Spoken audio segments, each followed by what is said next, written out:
sekarang yang kita harapkan cuma pemerintah pusat mau turun tangan. Ya mudah-mudahan apa yang saya ngomong ini didengar oleh SBY, Bapak SBY. Kalau beliau perlu kesaksian saya, Bapak siap, saya siap. Bapak Menhub perlu kesaksian saya siap. Pak Kapolri perlu kesaksian saya siap. Satu, saya pernah mengirim email dan SMS ke SBY waktu saya lapor ke Mabes. Hasilnya apa? Dia kok nggak tahu, tidak. Ya langsung ada absensi. Saya bilang, yang mulia Bapak Presiden, illegal logging menurut saya sangatlah sulit diberantas, memakan biaya sangat besar dan melibatkan banyak pihak. Akan tetapi illegal logging dengan sekejap saja bisa dihentikan, asal ada komitmen dari para petinggi dan pejabat setempat. Hentikan. Kalau Kapolda bilang berhenti, Kapolres bilang berhenti, berhenti semua. Jangan dikorek lagi. Berhenti semua. Tapi kalau diberantas, ya sulit. Apa susahnya untuk menghentikan kegiatan logging di Ketapang? Muara Sungai Pawan cuma 100 meter. Simpang Siduk cuma 8 meter jalannya. Teluk Melanau cuma 60 meter.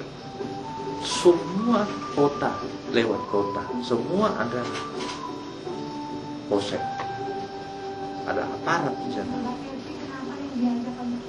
Tutup muara supaya Ketapang orang lokal bisa menikmati kayu. Jadi kalau bilang Kapolres bilang berhenti, berhenti. Nah, selama ini nggak bisa berhenti kan tidak ada komitmen. Bukan nggak bisa berhenti gitu. Bukan nggak bisa berhenti, tapi nggak mau diberhentiin gitu. Kira-kira begitulah. Nah sekarang siapa yang berani ungkap?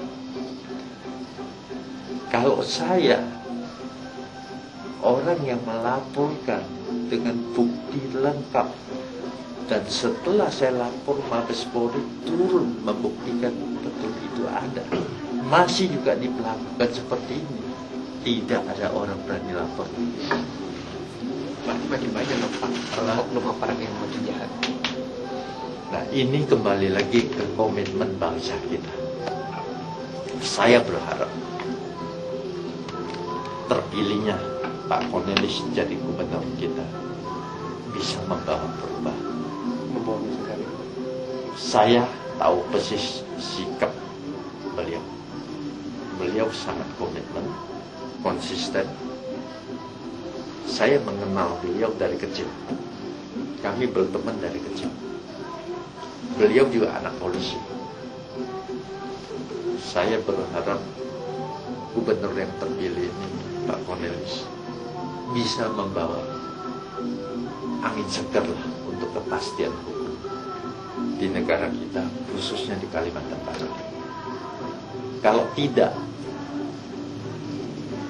saya tidak bisa bayangkan apa yang akan terjadi terhadap negara ini. ya, karena